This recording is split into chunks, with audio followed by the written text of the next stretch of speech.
Olá, meus irmãos e minhas irmãs, que a paz de Deus, que excede todo entendimento, guarde os vossos corações em Cristo Jesus.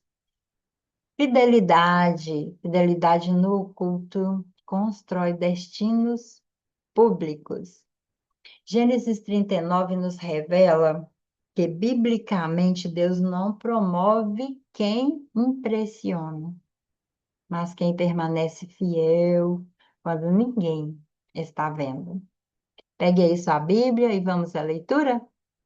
José havia sido levado para o Egito, onde o egípcio Potifar, oficial de Faraó e capitão da guarda, comprou-o dos israelitas que o tinham levado para lá.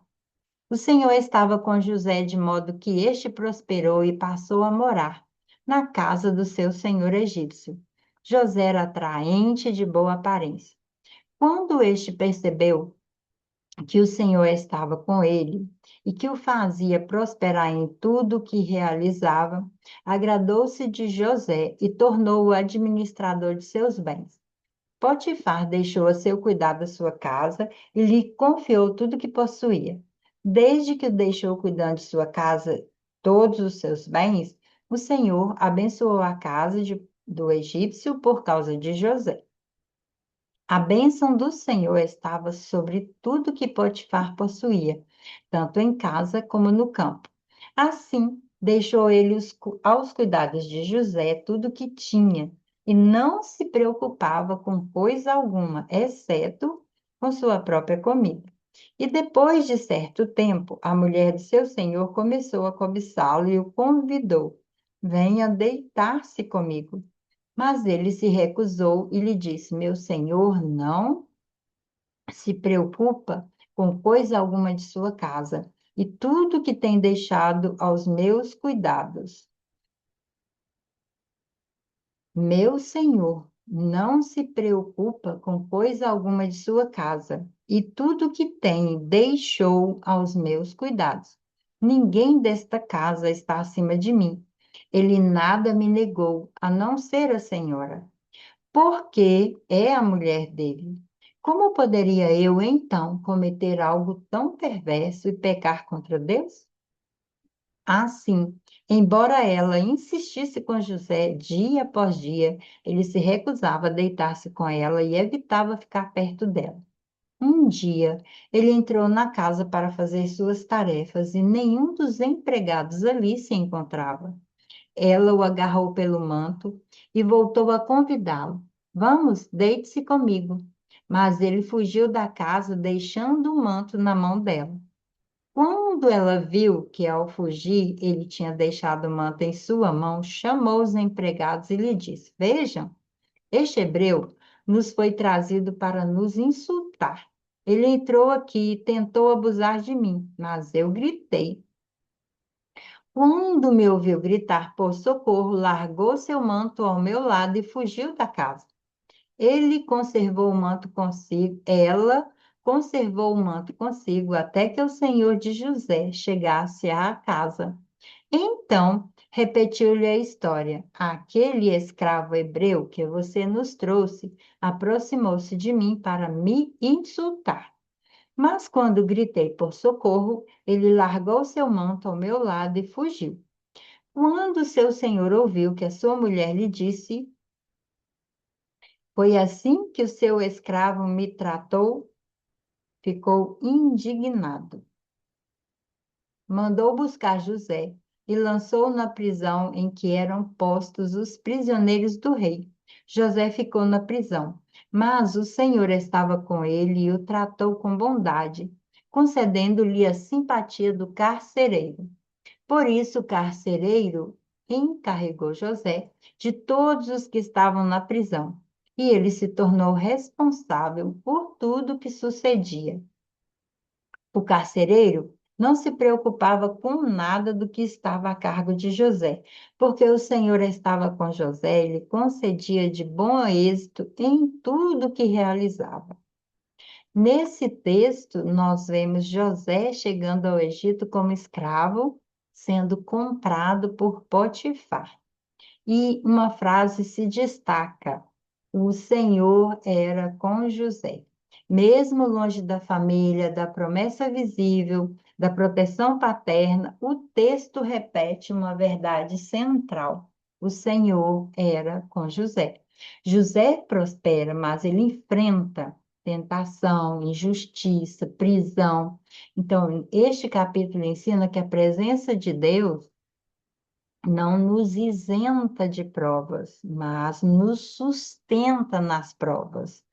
E aqui eu preciso prestar atenção nas lições. José prospera porque Deus está com ele, não porque o ambiente é favorável. Muitas vezes os ambientes saudáveis ajudam, mas o caráter é que sustenta o nosso crescimento duradouro.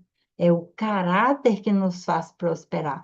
José foge do pecado, mesmo podendo justificar-se. Fugir nem sempre é fraqueza.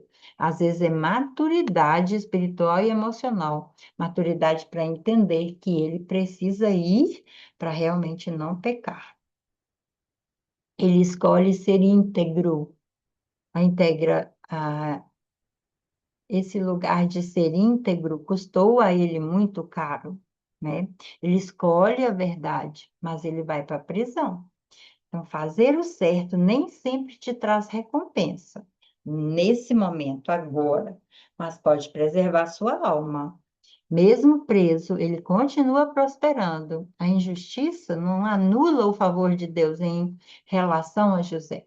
As pessoas podem limitar, as pessoas podem nos prender, as pessoas podem nos julgar, nos condenar, mas Deus nunca vai perder o controle da nossa história. Deus trabalha no silêncio.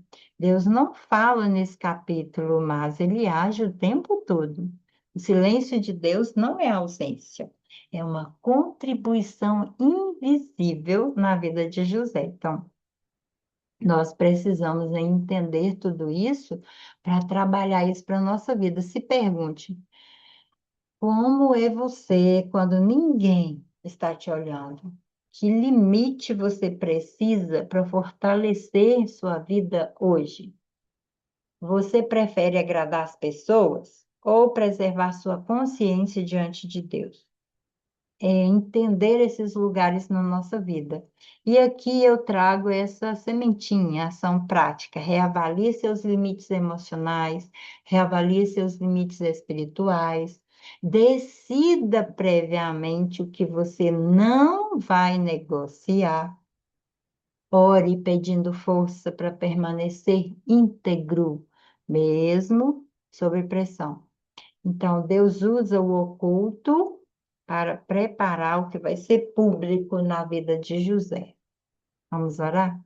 Pai, muito obrigado por esse momento precioso de aprender que o Senhor está conosco em todos os momentos, apesar das circunstâncias, das intrigas, das prisões, dos desafios que passamos, o Senhor está sempre ao nosso lado, nos dando sempre a promessa, nos orientando, nos fortalecendo, trazendo para a nossa vida todos os dias sustentação e segurança. Oro pelo teu povo, por aqueles que estão, Senhor, desanimados, desfalecidos diante de uma prisão, de uma calúnia, de uma fofoca, porque tem pessoas, Senhor, que não entendem o processo, mas que eles possam entender. Que eles possam entender que o Senhor não nos deixa, mesmo nos lugares difíceis, e que a tua promessa não é nós passarmos sempre por lugares gostosos, por ambientes saudáveis, mas às vezes vamos lidar com pessoas egoístas, pessoas que vão nos trazer lugares de injustiça, pessoas que vão nos acusar, pessoas que não vão crer naquilo que falamos, mas nós podemos perceber que o Senhor está trabalhando no oculto para nos trazer lugares melhores. Abençoa aqueles que precisam, Senhor, de um sustento espiritual na sua vida, que eles sejam alcançados pelo teu amor, pela tua misericórdia. Eu oro no nome de Jesus. Amém. Que o Senhor te abençoe em tudo. Que você seja próspero em qualquer lugar, onde você estiver. Que você sinta esse cuidado todos os momentos na sua vida. Até nosso próximo momento de leitura bíblica.